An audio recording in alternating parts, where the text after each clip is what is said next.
That was a schoolboy error. Hello, everybody. Ooh. Hello, Hey, everyone. Welcome to 2K Drones. This is our first live stream on this channel. So thank you to everybody that's already joining us in the chat. No, Mike, this is not Florida. Believe it or not, in some vaccine center in Florida, they actually have to put up a sign saying there are no free donuts and no free bar. But no, well, there will be, Keith. There will be free donuts on 2K Drones tomorrow. Always tomorrow. I see what you're doing. With the sign up, free donuts tomorrow. We are joined by a couple of guests. As always, we are joined by our newsman, Mr. Henry Robotic. So, hi, Henry. Hello. Hey, Henry. And we are very pleased to say we're joined by Addy Overbeeke. He used to work for Hamilton. Standard. What was their name, Andy? Standard. Hamilton Standard, who had contracts for NASA. Is that how it worked? Yeah, we were NASA. I was a NASA contractor on the shuttle program, space station program, and the EMU program, spacesuits. But we were Hamilton's Standard, Sunstrand, United Aerospace Technologies, and then now we're Collins Aerospace. So lots of company name changes. Just a few. Yeah, that's sick. But 33 years on the shuttle program. That's 32, and then another 8 on the aviation side. I love the shuttle program. That was so badass. I remember growing up. I had a paper punch. It was like a paper 3D model of the space shuttle from National Geographic World magazine. Do you remember that, Eddie? Yeah. Oh, yeah. Yeah. It was the coolest thing. I put it on fishing wire across my bedroom, and I had it motorized so I could pull it across the room. Oh, that's cool. That was pretty cool. Like a cable can. Yeah, it was. The motor would spool it up, and then there was a counterweight on the back. So when I turned the motor off, it would go back to its original position. One of my earliest memories was seeing it at Heathrow Airport when it flew in on the top of a 747. It was I must have been about 3 or 4 years old because it was I think it was 83 or 84. But you used to be able to walk up on top of the Queen's building at Heathrow Airport, and I remember seeing it. It was amazing. So I was just out of university when I went to the shuttle program in 1980. And then in 81, I got this. They sent me down to Kennedy Space Center. I saw the very first shuttle launch, and that really kind of got me all feet into the industry. I was just so excited and just continued to work as hard as I could to be continuously involved in it. I was a lead technician in the lab there building the suits, and ECLIS, which is environmental control system for the shuttle, and active thermal control systems, and then went over to specialize in the manufacturing of the life support systems for the suits. I became a materials engineer, a service engineer, a project engineer. So I wore a lot of different hats over the years. I even worked in helmets for 8 years. Space helmets, not hats. Space hats. He says space hats. Yeah, it was really. Oh, you mean wearing hats? Yeah. Yeah, when you talk about hats, I have so many at my job too. But when you're in the space program, they must be referred to as helmets. Well, we should call them that. Good. From this day forth, they will be space helmets. But I did a lot of work on the shuttles down at KSC, and we did. There was constant engineering changes and incorporating new, safer designs, higher reliability. There was testing. And then there was a lot of suit stuff going on, training, WETS programs, Weightless Environmental Test Facility. Now they call it the NBL, a Neutral Buoyancy Laboratory. Did that work also. Was that the big swimming pool? That's the big swimming pool, yep. Yeah, I saw that thing in action. Yeah, and they also had one in Japan because JAXA, which is now NASDA, it's their equivalency of the NASA program. They have the GEM module, a Japanese experiment module, and you had to certify that the spacesuits could maintain the equipment that, you know, becomes a module on the space station. So you would choreograph maintenance events where you put foot restraints and handholds, and that things were serviceable, and you practice all that, choreographed it, and timed it all out in the pools, which was kind of cool. So we were over in Japan quite a bit in the pools over there, and with the American astronauts and engineering runs, and it was just a real fun program to work on. I miss it dearly. What was it like in 1986 after Challenger? That must have been a trying time. Yeah, so both for Challenger and for Columbia, you know, and I knew the crew members on flights there, so that was kind of sad. There was really nothing wrong with the vehicle itself. It was the delivery system that caused all the problems, you know, the ice and then the solid rocket booster problems. The vehicle was pretty reliable by itself, but each one of those things caused like a 2-year delay in the program, you know, as we would go down to safety lockdowns, and we would look at, you know, what decision paths were made that led up to that, and, you know, and I'm sure it's, you know, everybody knows about that right now. Those NASA reports have come out. And what lessons learned do we, you know, walk away with so that we don't have this again in the future? And I feel both of them were bad human judgment and, you know, managerial type pressures to get the program, the launch off when maybe it shouldn't have gone off, or to overlook certain things that should have been higher up as a risk to the program. Yeah, I remember the Morton Thiokol thing was. I remember they made all the news about the seals and the concerns with the low temperatures for Challenger. I remember that, and that. Yeah. But Columbia, it seemed like the insulation was the challenge that damaged the. Yeah, and they've always had tile damage from the earlier. Always. There's always some of the earlier missions, you know. Yeah. And matter of fact, they went from tiles to thermal blankets on the OMPOD engines. Those 2 bumps and behind to the left and right of the vertical stabilizer, and the blankets were strengthened instead of like a ceramic tile that you know, they would fracture easily, because they knew that they would have shedding ice. That external tank is being filled with cryogenics, right? So you would have, even though it was insulated, you would have frost building up. Florida is a pretty humid environment, and it's cold, and there you go.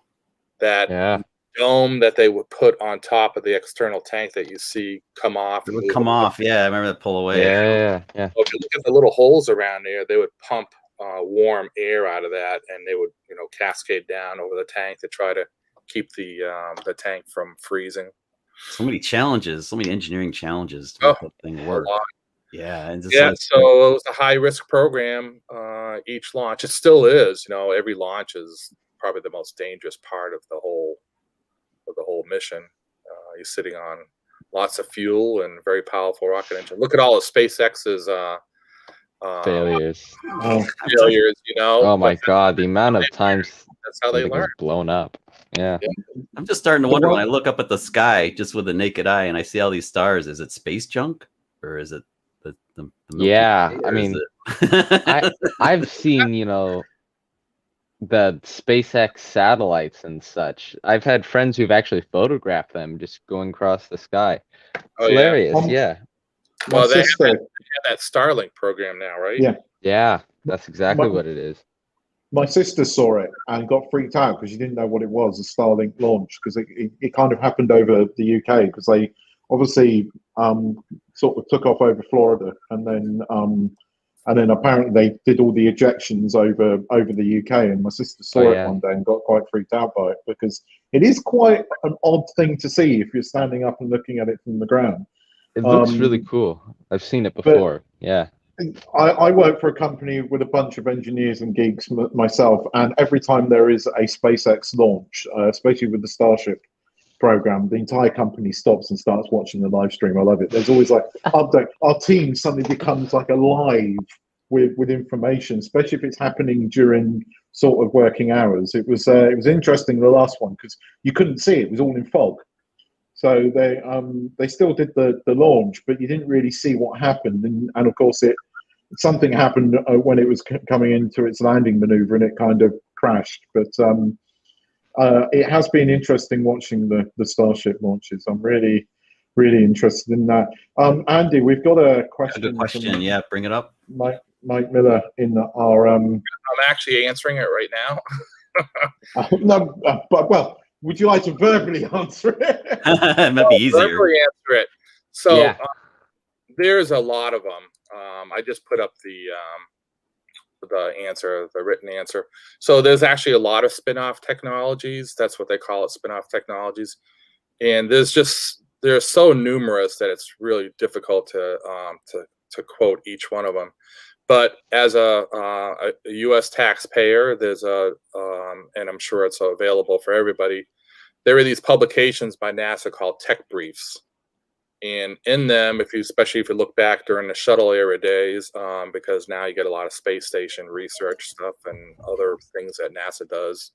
NASA's also FAA and everything else, but tech briefs there's something very, very specific. Like, so the shuttle program, manned space program in general, the space station, but earlier on, before, its main job was to build the space station, right? It was a truck to get stuff up there, but there was lots of times where they carried experiment modules and they would work in there and they would prove out sciences in parallel to building a space station.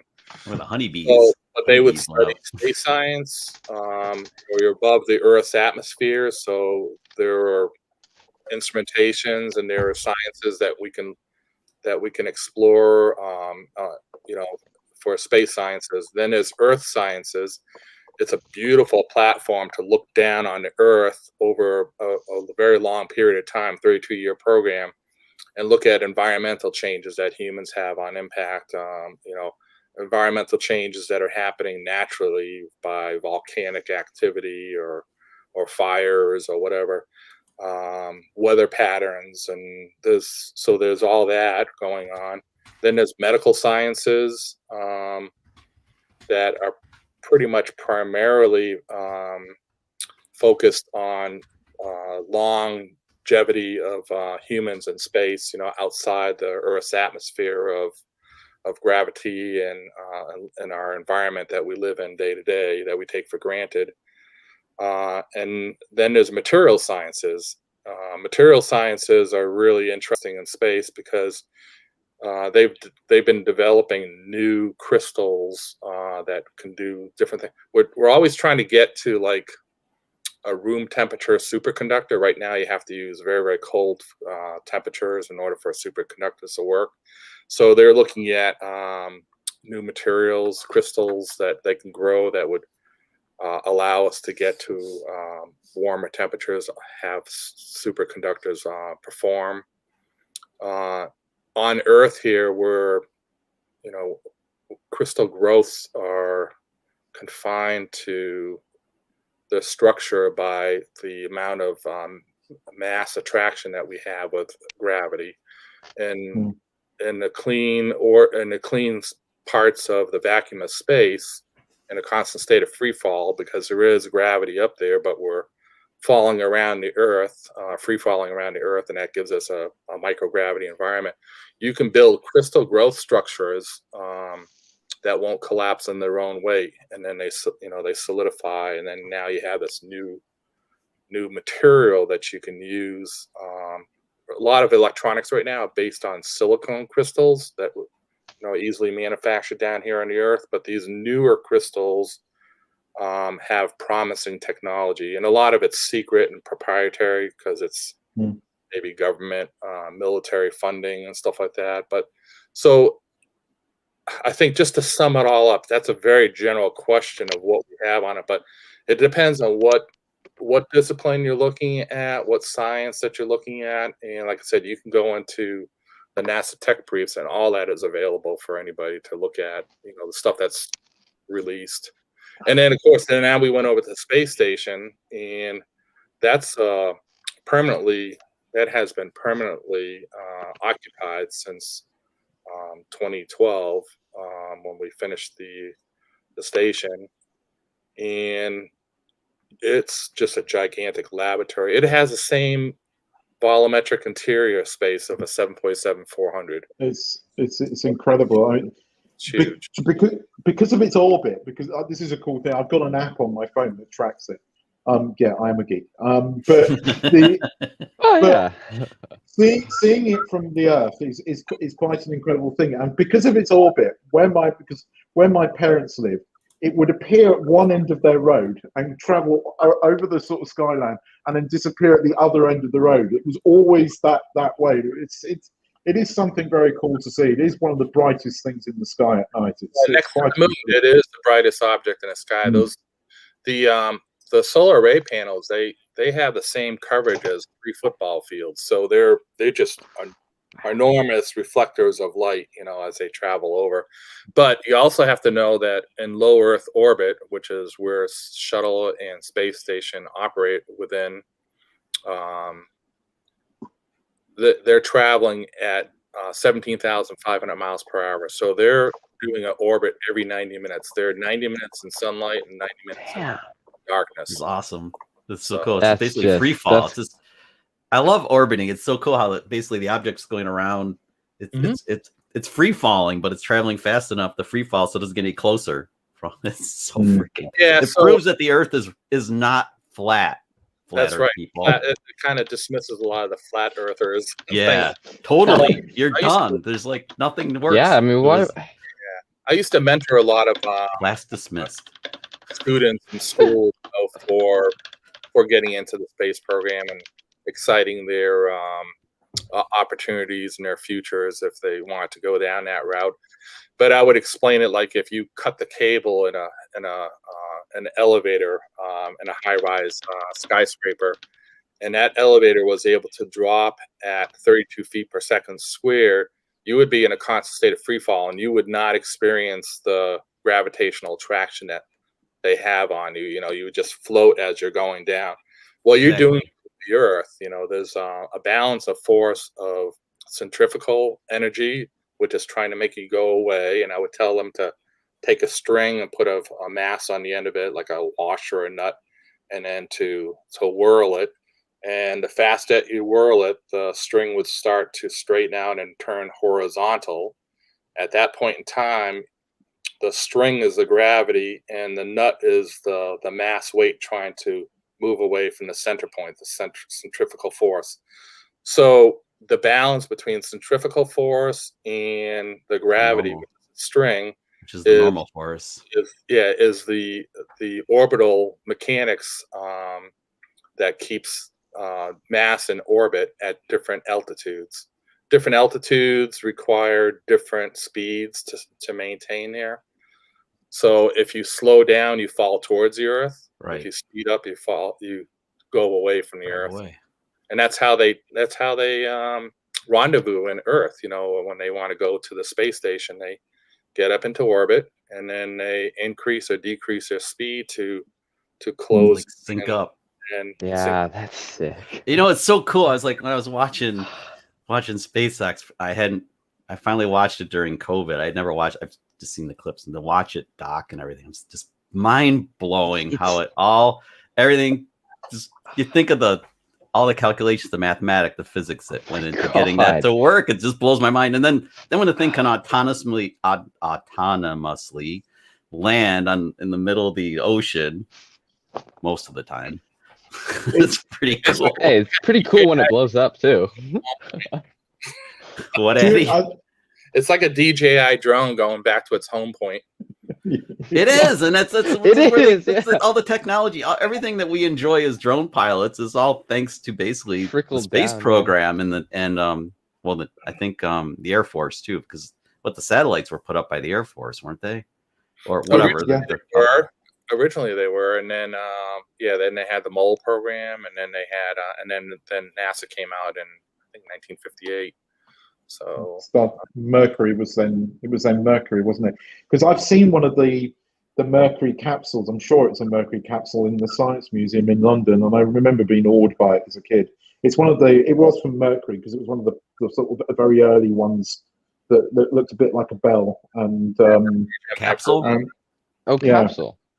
Yeah, from one that before pre-Apollo. Which is behind you, right, Keith? You have the There's a Saturn V there. You can't see it, but there's a model of the Eagle as well, another Lego Eagle, and I may have ordered the space shuttle, the new one that's just come out with Hubble. Really? Yeah. I want to see that thing. Yeah. For those that don't know what the Eagle is, that's the lunar lander. Yeah, Yes. the Eagle has landed. The Eagle has landed. Yeah. The lunar.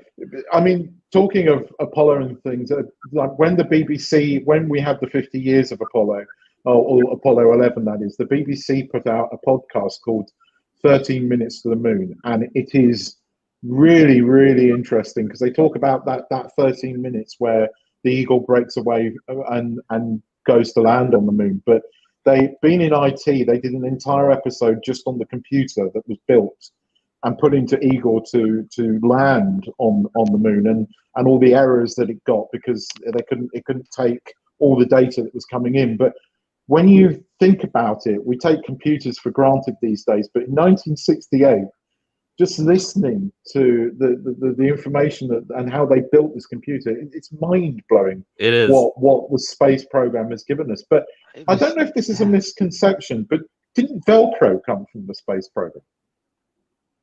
Velcro, I think it was a DuPont invention, but very quickly the space program. Are we on mute? Very quickly, the space program took, and indoctrinated it into their normal things because things like to float around in space, right? It was because of Apollo 1 where they had the 3 crew members burnt up. Are we still? I think we are. Yes. Yeah, we're live. It got quiet. Oh. Yeah, it was because of the problems that they had with a pure oxygen environment on Apollo 1 test capsule that the 3 crew members built up. They had things like Velcro and other highly flammable components in there that didn't surpass the test of atmospheric pressure plus the 4 psi that they wanted to increase that for the oxygen. And when there was a spark, that's when everything ignited. So they did a lot of work. Long story short, they did a lot of work with looking at new materials for Velcro, since that's the topic we were on. And getting back to Mike's question, though, so all the stuff that we've been talking about have come out of the space program. The drones that we fly today, IMUs, inertial measuring units. So those are small accelerometer sensors that measure movement spatially in 3 axes, and they're like a microchip right now. They're very, very small components. I mean, the stuff that are in our phones and stuff. Yeah. That was all in the Apollo program. The cell phone is a really good explanation, Henry. There, all that stuff came out of the space program, space and military programs. So everything that we take for granted now today, you can see that that's where it came from. That's crazy. It's incredible. And how much space it took up back for like the Apollo program. And I sat in the capsule. They had one of the Addy, you've probably been there, the Museum of Science in Boston. Oh yeah. And they had when I was like 7 or 8 years old, they had the capsule and you could sit in it. It was like me and anybody else might. There was me and this other kid. We were sitting in it.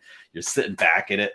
It was pretty cramped for me, and I'm vertically challenged as an adult. But so we're sitting in this thing. I had all the switches and everything. And I think about it now, how it was badass. Because sat there all day. My parents just went away. They came back like an hour later because I was still in there playing Spaceman. It was great. It was all about weight back then. So but all the computers. Yeah, I mean, the Apollo program is what got me interested, but then seeing the space shuttle that one time was something else. And Yeah, I think you can tell I'm slightly obsessed. We'll come back to space talk because we're going to talk about the Mars drone, but we should get on to the topic of conversation which is the DJI Air 2S drone, which has, I think the cat's out the bag on this now, but our newsman here, Henry has got all the info. But Henry, I know that there's this Best Buy thing, but has Best Buy leaked it, or have they done what they did with the Mini 2 and put it on the shelves? They've done the same thing that they did with the Mini 2. They put it on the shelves, and somebody went to Best Buy, took it out of the shelf, asked if they could buy it, and Best Buy told them the price for the Fly More combo was $1,299 US, and that they would be able to buy it on the 15th, so in 5 days.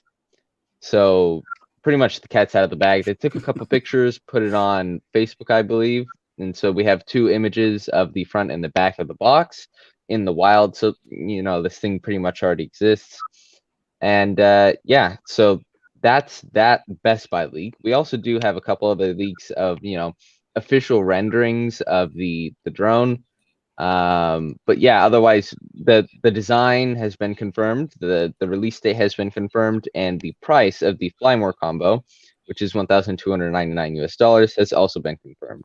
So yeah, that's nailed it. Pretty much. I'm so proud of myself. I nailed it. Yeah, he got the price right by guessing it pretty much. It was an engineered wild ass guess, and he wagged. Yeah, I mean, you were right.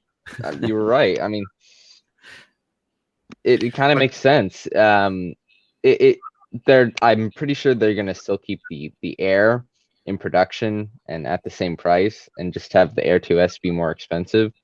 With that said, it's $50 cheaper than the Mavic 2 Zoom. So take that how you will. Do you think? I mean, here's the thing, right? I've got a Mavic 2 Air. I bought it not that long ago because I wanted the smart controller, and the amount of money I was going to pay for the smart controller, literally a couple of $100 more, I got basically the Mavic 2 Air. So I kind of bought the all-in-one kit. But I still don't, because I said this, and I'm reserving judgment slightly. When the Mini 2 was announced, I said, "Oh, they're not going to put OcuSync on it." Okay, it's got 4K. Oh wow, I don't shoot in 4K. There's nothing that's going to be compelling. And then of course we're all on that live stream, and they announced it with OcuSync 2, and I was just going, what? So I'm reserving judgment here slightly. I'm not going to say I'm not going to go out and buy it, but if it's OcuSync 3 and it's not compatible with the smart controller, it can have a 20-inch sensor on it. I'm not getting it because I'm not giving up my smart controller. I mean, that is. Yeah, I think that's going to be a really big, there'll be a new tipping point and feature that DJI has to include. For a lot of people who've spent a lot of money on, the smart controller and such. Yeah, I agree with you, and I think you're not the only one who has, prioritize having connection with the smart controller, and is making their buying decision based off of that. It is dated though. I mean, the smart controller did come out 2 years ago, January. But I keep hearing this, right? And in some respects, yes, it's dated, but it still has a better screen on it. And when you live in a country like I do, where, I mean, this will last 5 minutes before the screen starts dimming. And then you can't see... Maybe melt. Or, yeah, you can't see diddly squat on the screen. Re-entry melting. Whereas the smart controller holds up. Having done, there was a couple of days when we were out on the island, and I took the Air out. I mean, I know all you guys saw was pretty much FPV stuff, but I had the Air 2 up a couple of times, and it just held up. And using that smart controller, I will never ever go back. You're going to have to tie both my arms behind my back and drag me back to using a mobile phone or tablet now that I've got that smart controller. It's just no way. So Drone Ingenuity had an interesting comment. He doesn't see anybody wanting to buy the Mavic 2 Pro or Zoom when the Air 2S arrives, and I disagree, because I don't think this has an aperture that can be adjusted. Well, which puts it a class below the Mavic 2 Pro's camera at the moment. And I'm not saying that's what, Henry, you got something to say. yeah, I don't know. I think I agree with you. I completely agree with you about the 2 Pro, but I don't know about the zoom, because we already know it's going to have, 5.3K, so you'll be able to, digitally zoom a lot. But yeah, I think it's going to be a little bit better than the zoom because it's got a bigger sensor, roughly the same, features. But I agree with you. I don't think it's going to be as good as the 2 Pro. No, the zoom though is in jeopardy because it's very unique with its optical zoom, which still gives it a purpose. But with the digital zoom capability of this 1-inch sensor, if it can crop in and still be pretty good, that the reduction in size, Keith has known it. He has a 2 zoom, and now he has the Air 2, and he'll tell you that for portability, the Air 2 is unrivaled as far as being capable and compact. It's the perfect blend. Bill over at Coast to Coast says the Air 2S will kill the MT Pro. Not for photography, it won't. Because if this thing doesn't have a variable aperture in it, which it's not. And well, I say it's not going to have a variable I was going to aperture. say, We were wondering. we were a- on Coast to Coast Drones on Drone Therapy Wednesday night. We were debating this. Bill zoomed in really close. He's in the chat. Hi, Bill, by the way. We were looking at it. We were trying. Remember, Addy? We were trying to figure out if it did have an adjustable aperture, and maybe it does. Could you see that on the box? So Henry said that they took pictures of the front and back of the box. Did they have the specifications? Yeah, the photo there. I was wondering. I sent all the photos in Discord. Maybe we can take a look at them. And I've also got a lot of high def. But we haven't got the picture. You haven't sent me the picture of the box, but you have. One of the things I noticed on the fly more. Let me bring up the fly more because this is one Hold thing. on, let me get you the box. I'll get you the box in just a second. I continue. I will share this picture here because this interests me here. So the original Flymore, they gave us 3 ND filters with it, and it was an ND8, an ND64. Was it ND? It was something like an ND32 and an ND1000. Which was just like, all of the ND filters pretty much were not that great. But I think you can see here we've got 4 NDs. So that's they've included an extra ND filter. The props are slightly different to the current Mavic Air props. And one of the things that they are saying is it's going to be compatible with the goggles and the motion controller. That still isn't enough to win me over. It has to work with my smart controller, or you have to bring a new smart controller, which you're going to support for the next couple of years, and will work with that Mavic 3 that you're working on. But it is this is why people are saying it's got these upward-facing sensors, because the motion controller will allow you to go up and down with it, basically. I think that's another shot of it's the same bag as the first one, and pretty much everything else is the same. Sensors? Say again, sorry? Do we know if it has side or back sensors? No side sensors with back sensors. So no side sensors, but back sensors. The Air 2 has a backwards sensor. It just doesn't have upwards facing or side sensors. But I have to say, I love the Air 2. I mean, it is a great little drone. Image quality is better than the Zoom. I mean, you can do some interesting stuff with the Zoom 2, but it's very niche. As Chuck said, it is a very niche area. And when you look at the quality difference between the Zoom and the Air 2, it is noticeable on the smart control. And the Air 2's low light performance is better as well. I suspect, obviously, if you've got a 1-inch sensor, that the Air 2S is going to be even better, but it's not going to be that much better. So, Mike says specs 2.8. Well, by the way, if you go to the box, I don't think there are any confirmed specs. I mean, Ausitel LV is iffy when it comes to specs. I did send the images of the boxes, but they don't reveal much. It's just it's too low res to actually see anything. All we know, this is in retail. It exists. It's coming soon. Right.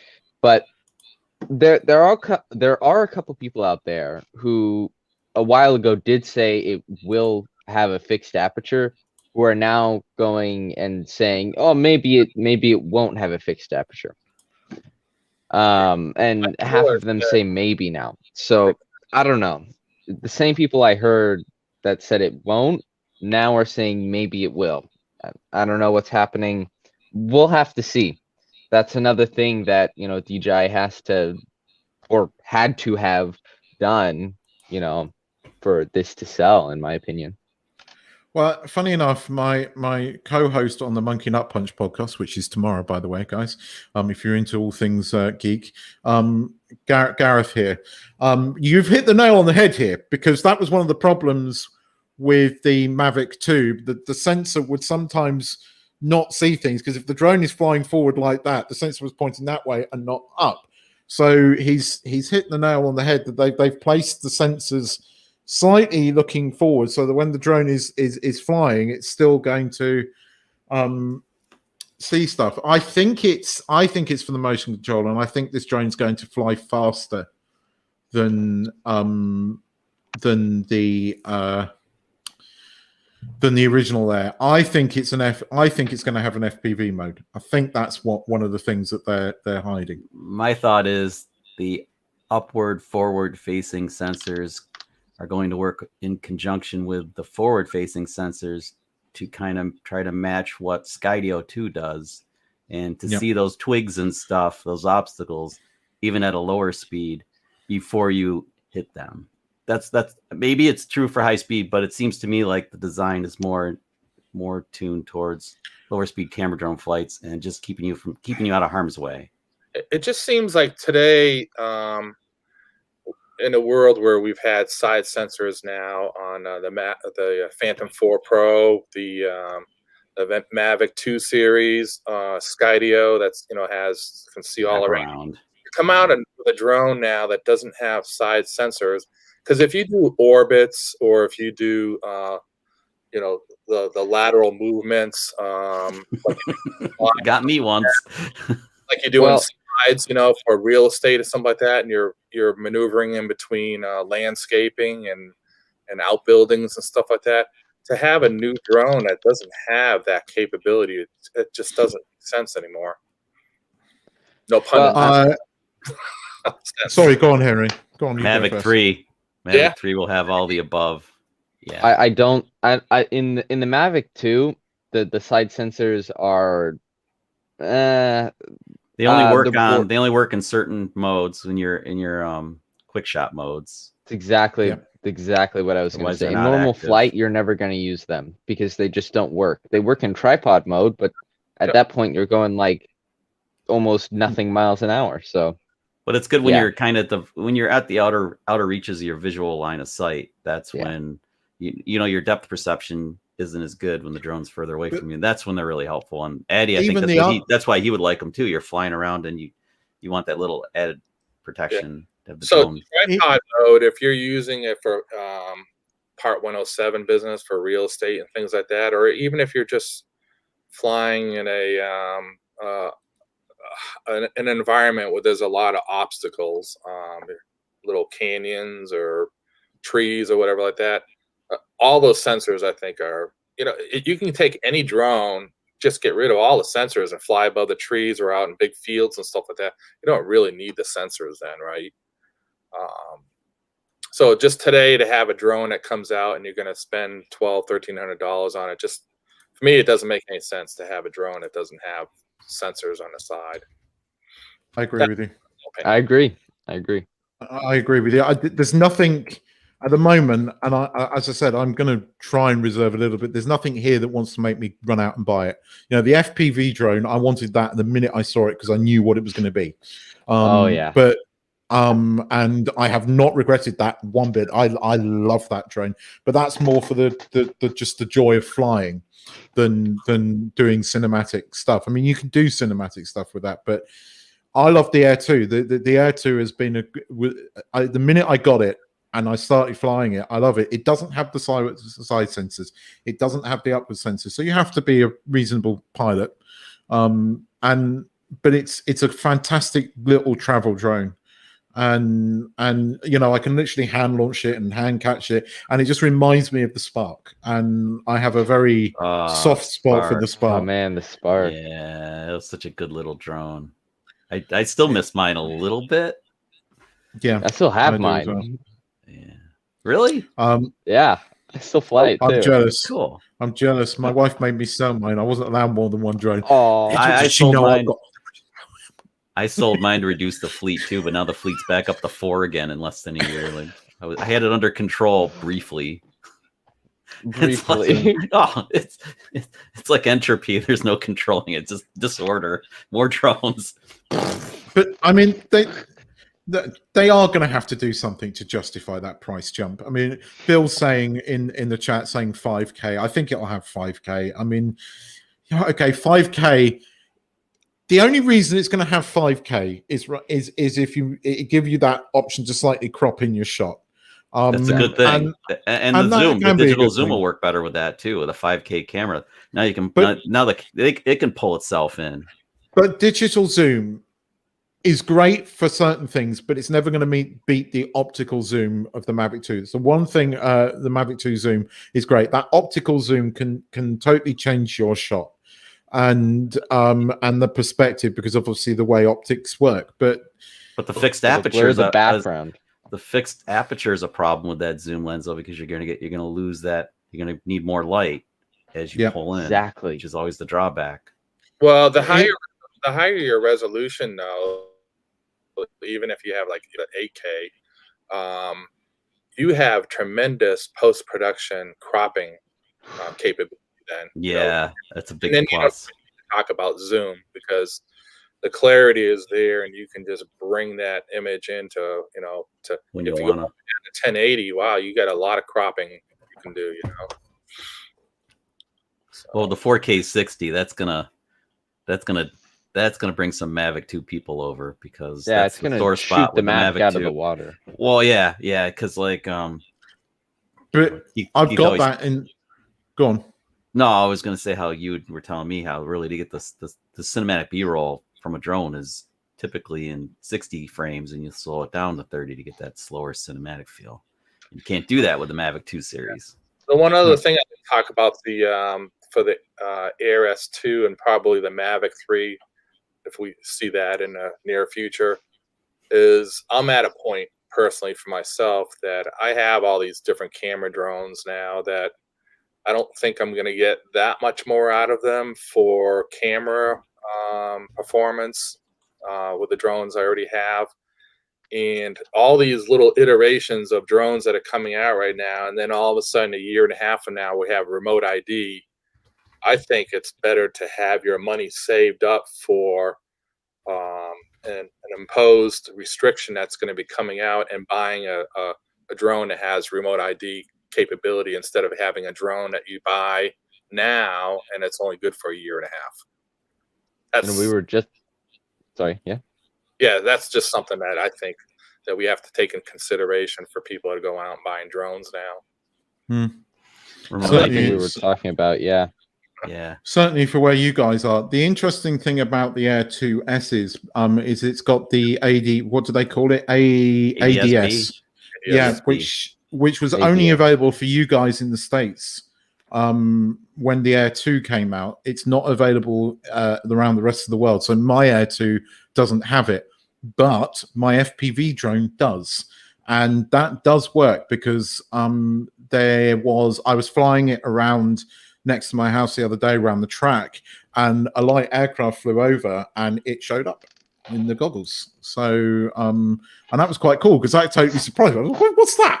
And then I realized what it was kicking in. So the FPV drone has it, but originally, because of chip shortages, it was only available in the States. But that, I believe, is going to be available everywhere now. So that's a cool feature on it. But yeah, I mean, remote ID for you guys is a big thing. It's a huge thing for us, and that's why DJI, without having even promising an answer to it on these newer aircraft, it's in 18 months unless something changes. And I personally, I bought the FPV drone because I figured it was kind of like on my window. It's like, well, how long do I keep these things? Typically, it's like a year and a half, and I'm on to the next big drone thing. but I'm really worried about dropping any coin now when I already have a fleet. I have an FPV drone now that's very capable for fast, kind of exciting stuff. It's like fixed wing. And then I have the Mavic 2s that, well, they're like bulletproof, and I've got a fleet of those things for redundancy. Redundancy. I don't need it. Yeah, I mean, I'm just resistant to dropping money. Like, we're talking $1,300 for this Air 2S, and it's a sweet aircraft, and a lot of people are really gonna get it and dig it. I have like these little drone parties with my friends that don't have drones, and I let them fly them, because they're just extras, right? And they're just sitting on the shelf, not doing anything. Yeah. So it gives me an opportunity to cycle batteries and make sure the firmware and the updates are all done, and get some out there being used. And some of the people that I've introduced to them have gone out and bought the drones, and that kind of adds to our community. Some of them would say it's a little too technical or too difficult, with all the restrictions for where they live, But it's I try to use them as much as I can, but I don't want to buy something that's going to sit on a shelf either, Yeah, I actually have one too many. I only need it. Actually, I don't need more than one drone. Nobody does, but I have more Mavic 2s than I need. Anybody want to buy a Mavic 2 Zoom? I think it's an interesting time for drones, because I think we're on the brink of some quite massive technical advances. I think certainly the ionic drives. Ionic drives. It's not going to have a flux capacitor quite yet, but I believe that the battery life, the DJI are working on batteries, as are a few other drone companies, and that's dramatically going to increase. I still think the Mavic 3 is going to be full frame. I think that's how they're going to get on money. Damn. And if they do full frame, it's going to be very difficult to resist. If they fit, I guess we can tease ourselves with this, because we know that the Air 2S is going to be out on the 15th. There should be a teaser reel from DJI any second now. I would say in the next day or two, you'll see the teaser. Well, reel. the rumor is, although I think it's now confirmed, it is the 15th that is the release date. So it should be popping up any second now. If not, if it hasn't popped up Literally, already. I actually checked. Good man, Detective Henry. But the Mavic 3, if they fit a full frame camera and maybe it's interchangeable. Oh my God, if it's interchangeable. And then they fit it on the same airframe size as the current Mavic 2 series, I am going to struggle to keep my wallet in my pocket. It's going to be 2,000. Really hard. It's going to be a lot more expensive. I mean, based upon everything DJI have done recently, this is going to be a more expensive drone. So they're going to have to justify it. And the Mavic 3 might be the drone that we get, but Sean over at Geeksvana has been putting out this a fair bit. In the next 18 months, we're going to witness quite a technical jump in drones. So it might be the time not to just rush out. If you own a Mavic 2 Zoom and you want to upgrade, then don't go and buy the Air 2. Wait until the 15th. Go and get the Air 2S, right. Or pick yourself up a deal on the Air 2, because that is a jump. If you own the Air 2, the Mavic 2 Pro, if you're a video guy, there is an argument there. But if you're a photo guy, then no, I still think the 2 Pro is going to be the better drone, unless there's something we don't know, which I wouldn't entirely rule out. The launch day is going to be an interesting one, I think. But at the moment, there's nothing compelling there. But I said that about the Mini 2. So, and OcuSync 2 was a big thing.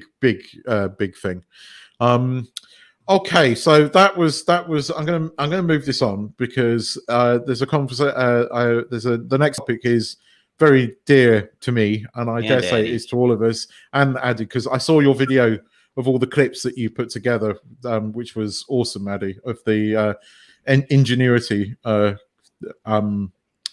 video on your channel. It was really good. Anyway, so before we do that though, Addy's channel, it's in the it's in the description of the video. Yeah, definitely go check out his channel. He's been flying forever. Addy used to fly fixed wing, 3D helicopters. I built drones. I started when I was a kid with a 2-wire, walk around in a circle. Yeah, man. I remember those days. Analog radio channel ones, and I've kicked it around. A lot of ST's model rockets. I remember those things too. Oh my god, those are awesome. But yeah, so definitely check out Addy's channel. It's pretty cool. He's been doing a lot of neat stuff. I was poking around. Subscribe up, check it out. Actually, subscribe to everybody in here. If you haven't subscribed to anybody in the chat's channels, go check them out. And this is my Henry. I'm gonna go check out his channel. I got Keith, Chuck, and cool. Yeah, everybody. So okay, without any more. That was just a No, I appreciate that, Chuck. Sorry, thank you thanks for doing that. So Ingenuity is on the surface of Mars. They've unlocked the props. I'll find it in a second, but there's a really cool GIF that was released showing the props spinning around, and it's really low res, and my boss actually sent it to me, and I was sitting there just awed by it. But I believe that in the early hours of the 12th, they are going for their first test flight, and they're going to be live streaming this as well, I believe. Well, 30 a.m. But there's a 20-minute delay from Mars to Earth, so I was gonna say everything will be 20 minutes in the past, but hey. But it was a cool. Yeah, so but it's live stream updates about what's happening and all that stuff. It's a fully autonomous flight. Oh my god! The first flight's just going to go up, and it's going to hover, and then they're going to land. And NASA does things in very small incremental challenges. Sure. Can't just can't do the walk of shame to Mars to go get it and fix it. Yeah, that's it. And then it doesn't have turtle mode, right? So. Yeah, why not? Yeah. Oh wait, I'm sure. Probably wait. Yes. Well, if it's successful, then they're going to do 4 more flights within 30 days, 30 Martian days, which are 31 Earth days. And they're going to go up to about 15 feet of height, and then travel out as far as I think they said 160 feet, and then they'll return back to the landing site for at least the first 2. Because if they land at 160 feet away, they don't know what it's landing on, right? Because they have to process the images. The unique thing is if you look at the bottom of the Ingenuity drone, it almost looks like DJI sensors. It's got the 2 optical sensors. It's got IMU on it, hasn't it? It does. Of course it does. Yeah, of course it does. Yeah, every spacecraft does. But Addy, I had a question. I don't know if you know the answer or not, but Keith and I were as we were drooling and watching the prop test spin up, was like looking at the solar panels, and Mars is a pretty dusty place. How are they going to keep those clean so that the drone will charge? Will just extend the charge time, because that's. Oh yeah, so that's always been a problem with the rovers. Curiosity and was kind of like where they were limiting the number of mission days by how dirty those solar panels might get for recharge of batteries. Yeah, can they vibrate like the mirror in an old mirror camera where like cleans itself? What they found out though was that even though Mars only has 1% of the atmosphere that Earth has, they have windstorms, and the windstorms actually clean the solar surfaces. Really? Even with the boundary layer taken into consideration, you still get, because the boundary layer is always the issue. Like, you have a black car, you know about boundary layer because you can never get all the dust off. Yeah, but it's not zero velocity at the surface. Yeah, so it's not enough to filter, the light to come in. And it might take a little bit longer to charge, but and then they're thinking the same thing with forward velocity, that maybe there'll be some cleansing of that. and they're only limiting it to 30 days. So it's a technology demonstrator. There's the GIF. Yeah, it's the Yeah. that It's was just so sick. yeah. Keith and I were really salivating watching this yesterday. And That's so cool. I'll show you because Chuck's talking about this picture here.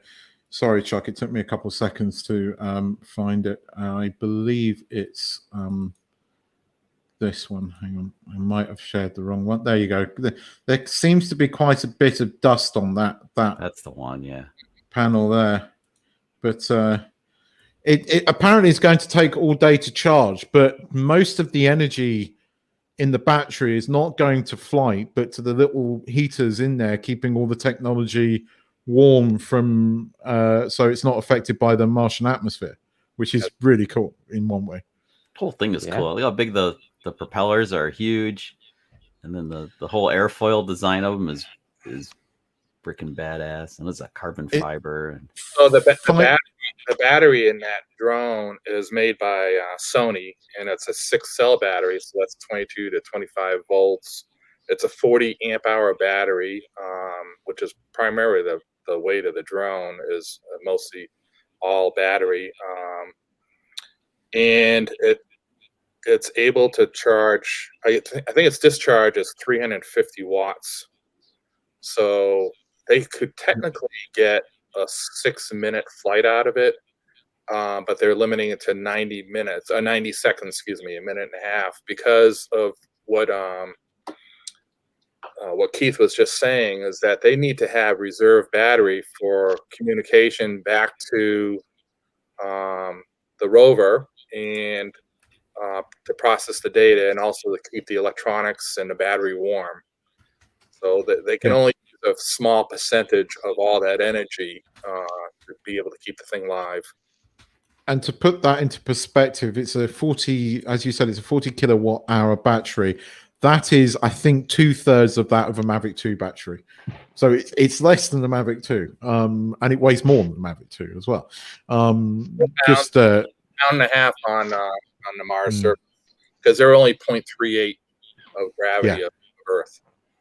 And it doesn't it spin at it spins at a much faster RPM, which is about 5 times that of a helicopter on Earth, if I remember from the facts that I did for the video. 400 RPM, which is extremely fast. A helicopter or a prop on Earth, you can't get the blade tips to pass the speed of sound, otherwise they'll causes it's and that ran 680 to 700, depending on the density. So the Martian atmosphere being 1%, the density altitude here on Earth, that would be like trying to fly a drone at 100,000 feet. Yeah. That's how less pretty thin air. Pretty thin air. There are 2 of them. They're counter-rotating, are 4 feet long, and they're turning at 2,400 RPM. So just think of that. That's what's required to generate just enough lift to get it up and moving. So the 2 counter rotating blades over one another, does that create its own kind of internal prop wash and kind of it must so the offset nice thing, some of the there's more benefit than disadvantage. They wouldn't do it that way, but yeah. So the way the blades are designed, you're going to have a little bit of that, but the biggest thing is to counteract the torque rotation, right? Otherwise, you'd have to have it, like a helicopter that tail rotor. Have to have a tail rotor, right? Yeah, I got that right away. I was just wondering if you must have some loss of efficiency because you have the props kind of like the top props are kind of it's not as bad as you would think, though.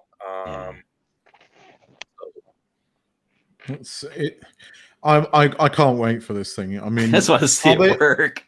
I mean, when Perseverance landed, they had that that sort of selfie camera where it was being shot from the sky crane, and then it was filming the sky crane. And you've seen that in all the animations, but then when you actually saw that in reality, it's just badass. Like, that is so cool. It made my jaw drop. It was just video that I made. Man, it's so cool.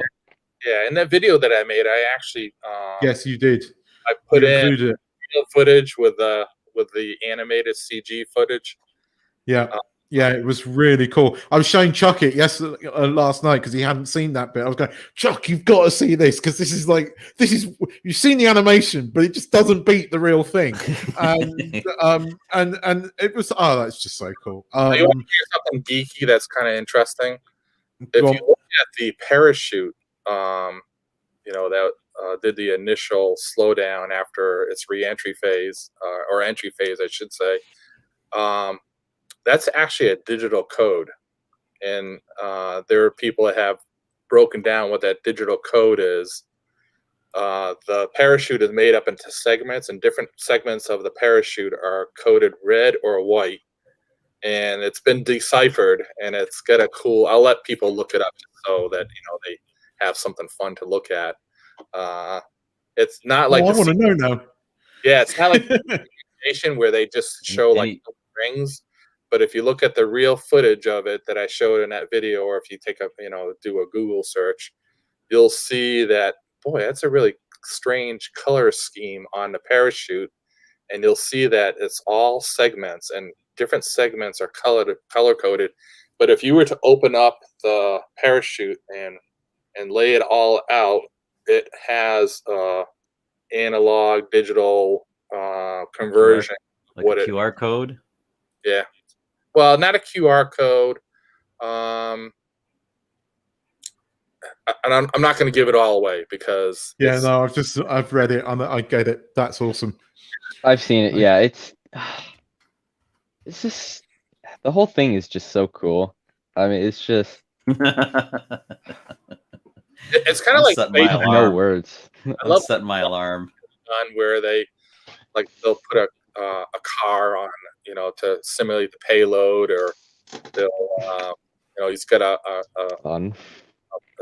mannequin in the car driving away, his Tesla car, his delivery. Man, I saw that. Yeah. On a vehicle that came back, and everybody partied with that. There's so many fun things that they do that actually help the science, because you got to do something with the mass, right? If you're doing testing, so why not add a little fun to it?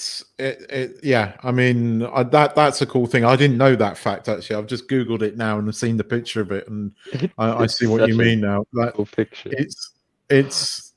But I mean, I was watching the people over at JPL that head up Ingenuity's project, and it's quite a diverse bunch of people in there, and which is pretty cool in its own right.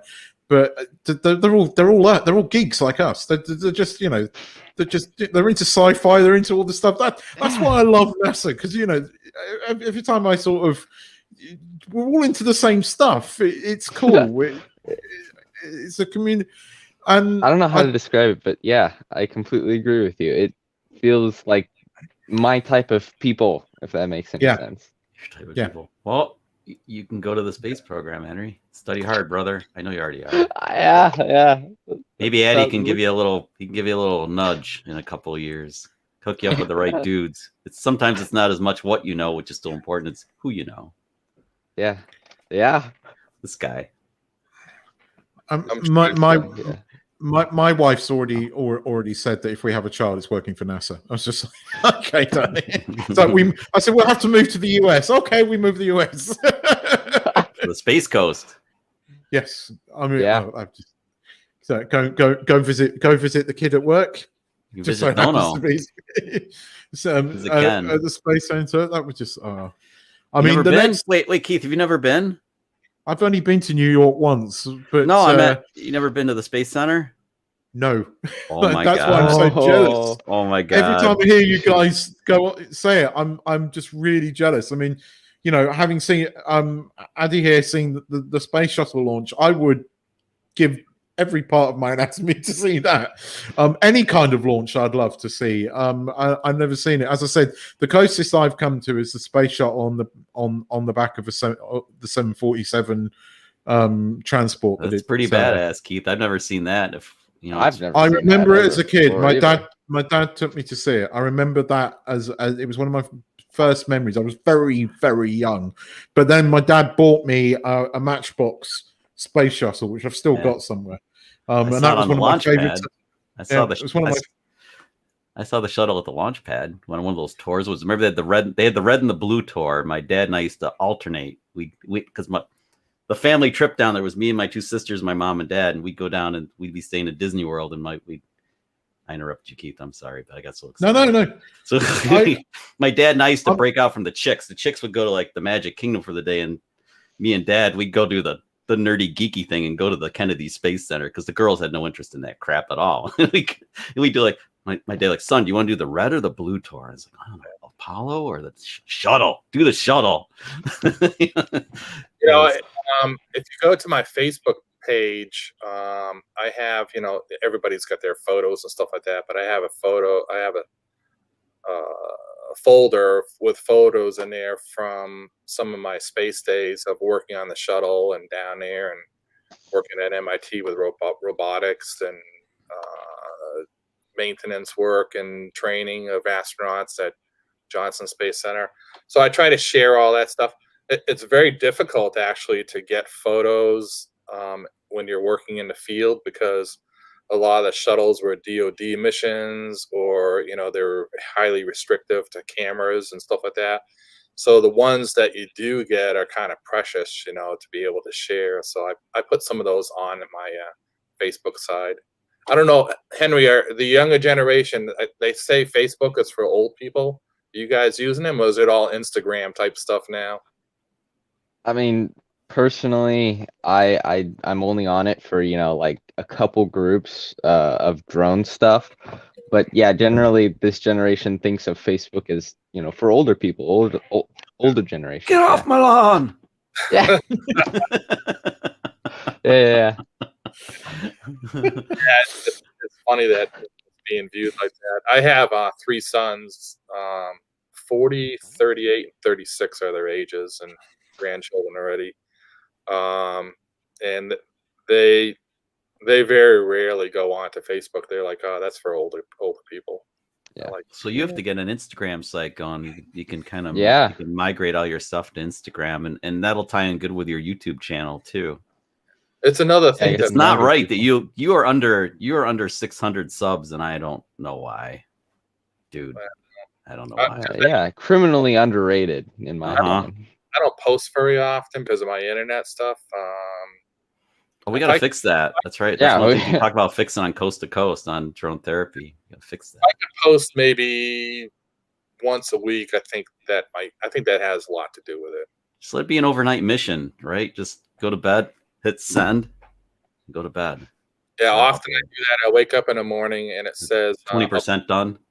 Upload failed, and then you can start the whole process all over again. Oh, your man, so your bandwidth is that slow that it actually corrupts and it's less than megabit per second upload. Wow. I think how we get around this. I tried it with my cell phone, but I'm still on a data plan. So you did use it all up on one YouTube upload. But this promise, maybe this fall, they're saying that we'll finally be connected. Well, it would only cost us like less than $1 if you wanted to ship a jump drive to me, and I'll upload it for you. And then it'll be faster than your internet. You could do snail mail. Yeah. So it'll be like probably from you to me is probably 2 or 3 days max. And then I said this I could send it back to you.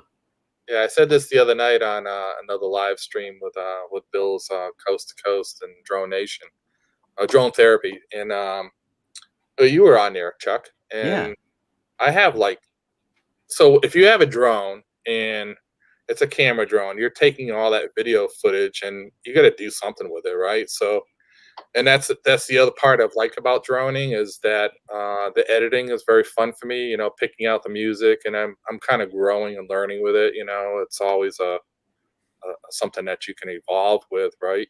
Right. And I must have 50, 60 movies that have never been uploaded. Oh man, you got to totally do it. Got to do it. I do a lot of testing, you know. It's just, and I just haven't put it up there. That's all. Can you go to Can you go to like Panera Bread? Oh yeah, I was gonna say, but or just go like a Hampton Inn and pay for the upgraded internet for like $39 when you're on if you go play someplace with your wife or whatever, and then upload when you're on vacation. Yeah, just bring them with you, upload, just upload. upload. Get them all up there and Upload. leave them unlisted, and then you come back to the house. Yeah, I want to show that one. I think retirement afford me more time to do stuff like that. You know, I just it was hard to manage my free time. You know, working on the house or being an active participant as a husband with my wife, and my kids were all moved up and out. And between all the times that I was traveling and working, so I'm still kind of settling in. But I am going to upload more movies now. yeah, that's good. Well, I mean, I've watched a hopefully- couple of them, and your videos are really great. Oh, thank you very much. I think they're still very amateurish when I look No, at that editing job that you did of that Mars video, that was some pretty That was slick editing. Pretty good, That- yeah. Yeah. It's really It good. Yeah, was well put together. It was a really nice video. What do you edit in, Addy? Just out of interest. What app? So I have iMac 27-inch 5K 2019, and I use Final Cut Pro, and I have a bunch of plugins and all that stuff. I know a lot of people are going to Adobe Premiere, but they want $20 a month for subscription fees and all that stuff. And Yeah, I go ahead. I'm with you. I've got Adobe because I use it for other things. But I've got a Premiere, but I don't use it. I tried going to Premiere, but I infinitely prefer Final Cut. I'm just used to it. I know how to edit in it, and I can get it done really quickly. Chuck here is learning DaVinci. Yeah, me and Chuck edit in DaVinci. yeah. And the free one, I have the paid one because, well, this thing was the same. If you bought this, you got DaVinci 17 Studio. But and the wheel, by the way, is awesome. The wheel makes it really easy to work stuff. But yeah, but the free one, the public one, is awesome. You only lose a few things. What is that? It's called the Speed Editor.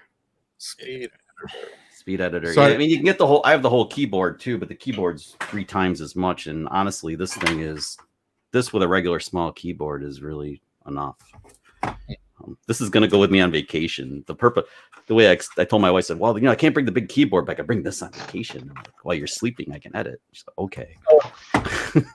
So I have a skin that goes. Who needs sleep? Is that kind of like a keyboard that has all the built-in shortcuts without having to? Oh, the keyboard? Yeah, the keyboard's full on. It's huge. It's this thing. Cable's gonna get caught on me. It's plugged in. Hold on. There it is. Yeah. Here's my little editor right here. Yeah. But I'm tempted to get a shortcut thing for Final Cut, but I mean, I will say that the coloring and the color grading stuff in DaVinci is amazing. I wish they could put that into Final Cut, but the thing I don't like about DaVinci is it uses a similar timeline thing to Premiere, and once you get used to the magnetic timeline, that you enable disable that. You enable disable that, Keith. There's a picture of a magnet on one of the icons. Oh, does it have a magnetic time like Final Cut? Might have to have another. You need to hurry up and make your videos, because then I can learn DaVinci. Come on, chop chop. I'm a slow learner. I'm old. The learning curve is almost flat. He keeps telling everybody he's old, but he looks younger than me, and it's really annoying. He'll catch up with me, I'm sure. But I've seen my dad. He'll catch up with me. When I first got into droning, I was using iMovie, which is a free. I used to use iMovie. Yeah. Isn't it really resource kind of? I mean, it's kind of inefficient. It's like Windows Movie. That was really crappy. They used a lot of resources. Yeah, it was. Such an easy transition from that to Final Cut Pro. Okay. Now I can get that. I see that because I did something similar with Corel. Corel used to have like Video Studio X or something back in 2007 when I got my first digital camcorder. Yeah. So when I got the drone, when I got the Mavic Pro, I got Video Studio 2017, which was way advanced from that, but it was still kind of like the learning curve was short, super short for the same reason. You're used to it. The core stuff is there. Time to invest in, you know, learning a whole new system. But I really like Final Cut Pro. I think for me, the workflow and, you know, what I do with it, I mean, if you look at some of my videos, there's some cool stuff that you can do with it, you know, split screens and all the different transitions and plugins that you can get for it. I don't do anything too complicated, but it works for me. Everybody has their own thing, right? So, well, Final Cut's one of the big three, right? Yeah, Final Cut, Premiere Pro, and DaVinci. They're kind of the big three players. Yeah, so, yeah. And you can find anything you don't know how to do. You can find it in a YouTube search. Somebody's talking about how to do it. And once I get my new M1 enabled Mac, I'm going to give that beast under your desk a run for its money when it comes to 4K. Oh, just get another. I'll build another. Give me an excuse to build another one, Keith. I don't care. I'll build another one. Give me an excuse, man. Yeah, well, I'm waiting for Apple to release the 15-inch or 16 as it is now MacBook Pro with the M1 chip, and I will be there hitting the order button now because this one is actually. But, yeah, with Intel dragging their ass, I don't know if I'll be able to keep up with the Mac because Intel hasn't done anything like big. You know, honestly, if I'm thinking of buying one, if you know I can get a 3080 anytime soon. I was gonna go Intel, but I think I might be going Ryzen now. I don't know. Yeah, I know. Ryzen is. I'm not going to say anymore. My wife and I have stock in Intel, but yeah, okay. I'm not going to say anything. No, do what you want, man. That's why they're out there. Competition's supposed to be good for all of us. Drone says that he went to DaVinci Resolve 17. He used to be a Premiere. Yeah, he's doing some cool stuff with it too. Yeah. For the minimal amount of stuff how you that doing, I've done, by the way. Say hello to Espen. The minimal amount of he also, by the way, said he's going to subscribe to your channel, Addy, as well. Nice. I pulled that comment up earlier. So hi, Espen. But I have to agree. By the way, Espen just asked about Reactor. I have it already, but I'm learning how to use it. Okay, sorry. Back to you. I do agree that DaVinci, if I had to go to another one, it would be DaVinci because I love the color grading in DaVinci. Yes, you do. It's really good. Fusion's but weird. I do just love. But the thing is, I'm getting to the point now where I don't particularly want to learn new things. That's why I refuse to move off Apple because it's just so easy. And I spend all this time dealing with Windows and servers in my professional career. I just want my stuff to work these days. In my 30s, I love fixing all my own gear. I've got to my 40s, like no, I just need it to work. And that's why you were the perfect. That's why DJI took your money with the FPV drone because yes, I'm your senior by almost 10, and actually easily 10, and I'm the same way. I don't want to. Learning DaVinci is painful to me because I had Video Studio and it worked just fine. And I was like, but now I've kind of I got up here with it. I'm like, God, there's this stuff I want to do and I can't do it. I guess I'll give DaVinci a go. And then it was like starting all the way down at the bottom of the hill again. Here we go again. Learn all the new tricks. It's data time. It's learning new programs, but I have to admit I do like DaVinci, but I think it'll be a while before it's optimized for the M1 chip, and I know that that's going to be my next machine because I've had this one for 4.5 years and it's beginning to show its age. But I love Final Cut and I can get everything out of it. I did that whole James Bond thing pretty much in Final Cut with a little bit of motion, but mostly in Final Cut. So it has its place. It has its place. What drones have you got, Addy? By the way, because I don't think I've asked you what drones you have. Yeah, I have a couple of FPV drones that I've built. I've had the Tello. I have a DJI Flamewheel F550. I don't know if you ever heard of that. It's a hexcopter. It was a kit, and you had the NASA flight controller on there with the GPS antenna, and it's a big thing, And I had, I still have it, but I had GoPro cameras that I put on that. It's got LED lights all around it, and it's a heavy lift thing. That's pretty fast. Mavic Pro. I have the Phantom 4, 2 Phantom 4 Pros, the V1 and the V2, and the Skydio. And then I have Cool. 3D helicopters and a bunch of, airplanes. So I'm yeah, jealous. that's my theory.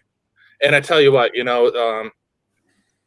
I don't follow the philosophy that Chuck said that you only really need one drone, because Obviously, I don't follow my own philosophy either. Right? I think they have very user specific tasks for them. Like the Mavic series are small and portable compared to the Phantom series, but I still think the Phantom series, especially the 4 Pro, the shutter, too, mechanical shutter. Yeah, with a mechanical shutter and just the stability and how it flies and all that stuff. It's a superb camera platform for pushing around the sky. The Mavics are fun because of the portability. And then I have the Skydio because that fits my needs for FPV, not FPV, for my Part 107 business, where I'm doing some real estates or just doing some stuff that's in a high obstacle avoidance situation, trees. It's just difficult to fly. I think, when you're pushing $1,500 around and then you're taken out by a branch or something like that. You still can have that issue with Skydio, but the risk is a lot less.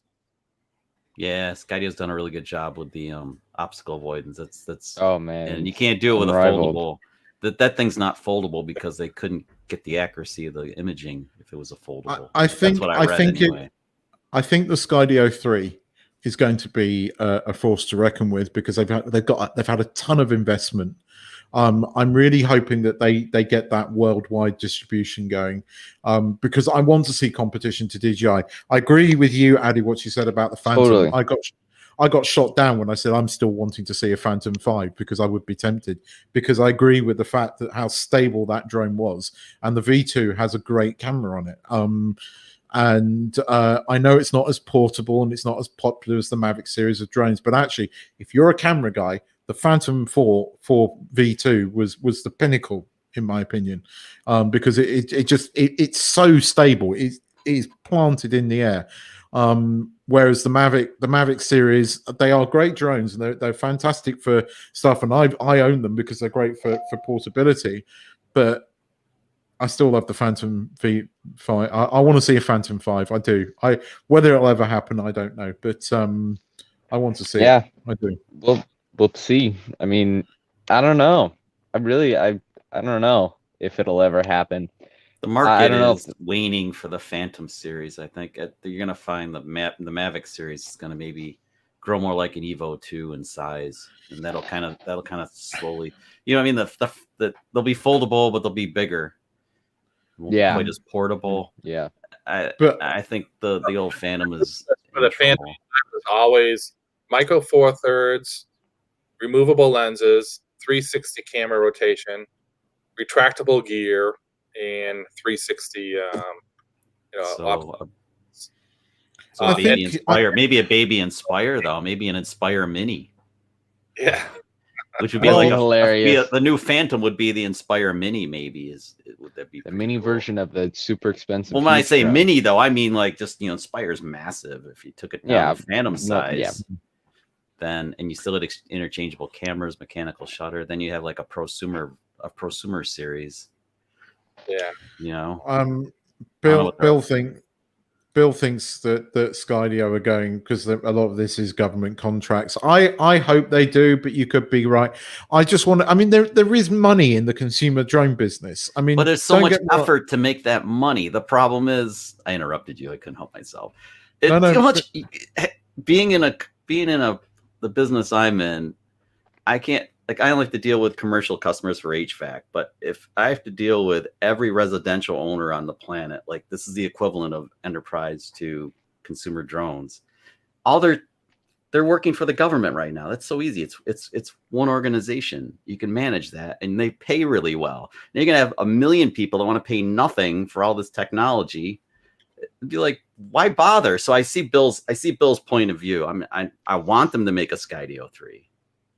Keith, you want them to make a Skydio 3, so go on. We all interrupted do. you. I do want them to make a Skydio 3 because I want to see somebody bring it to DJI, because Me too. I say this every time I'm on one of these live streams, but my biggest complaint about DJI is their customer service utterly sucks. Now, having said that, it is very interesting today. I don't know if you guys have seen this yet, but Potato Jet released a video with 2 American guys for DJI, and they were very forthcoming with information about the FPV drone, more than I have ever seen with DJI.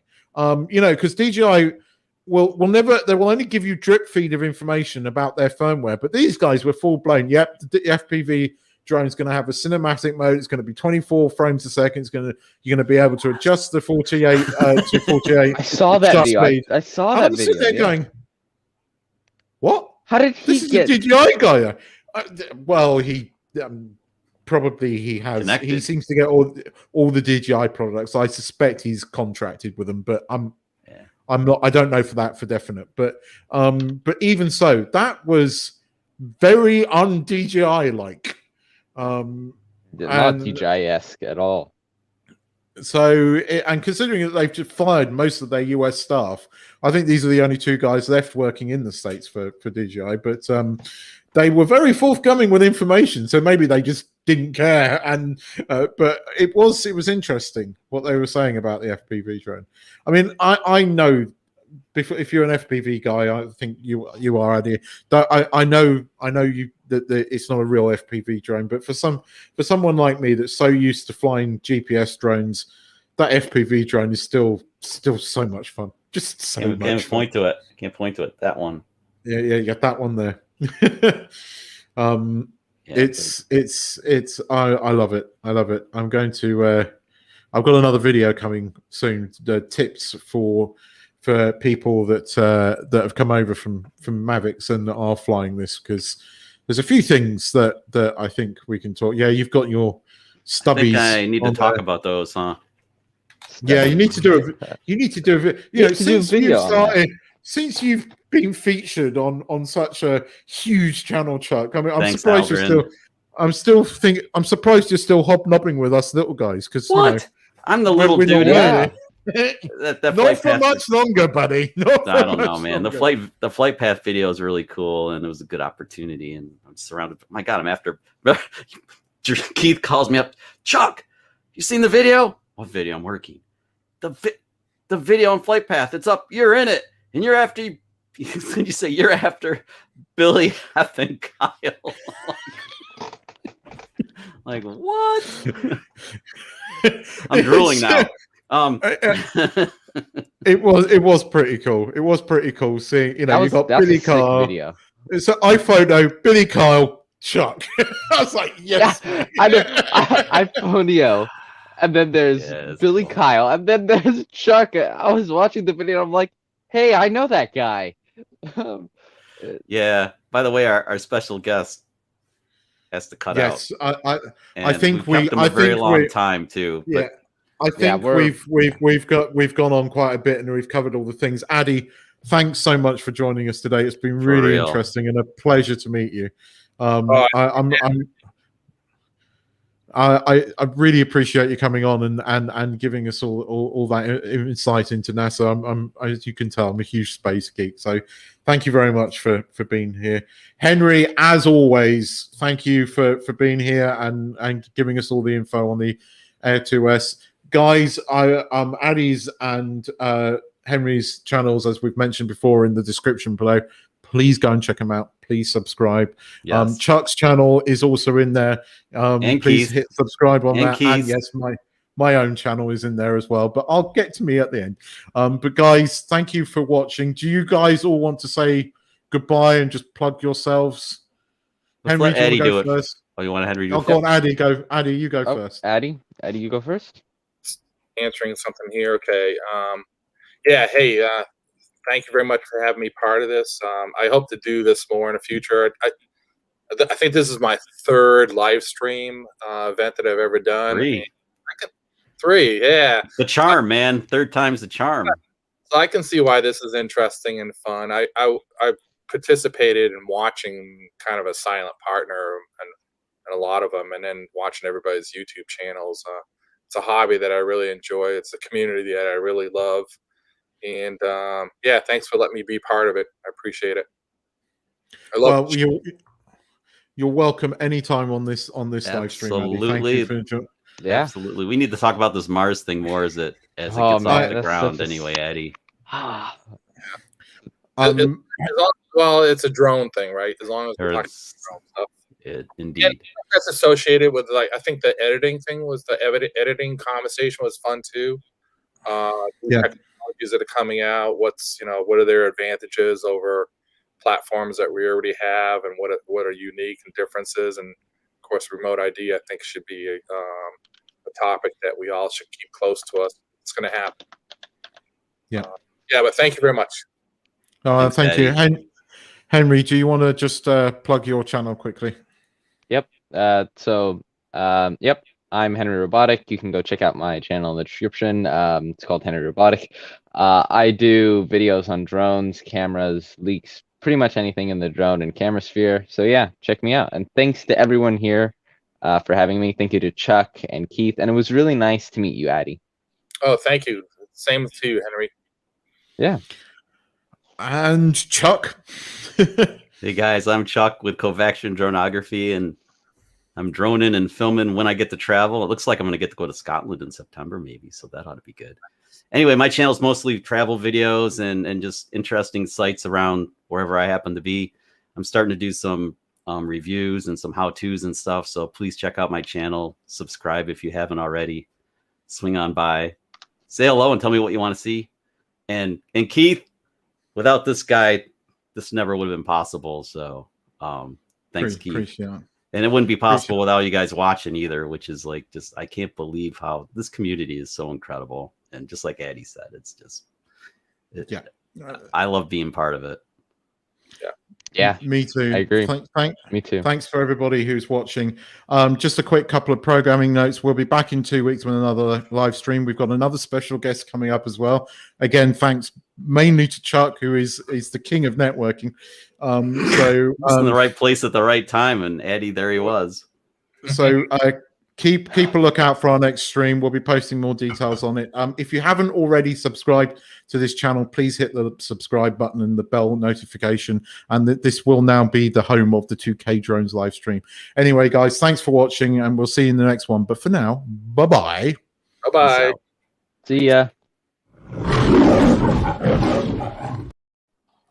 Wrong one.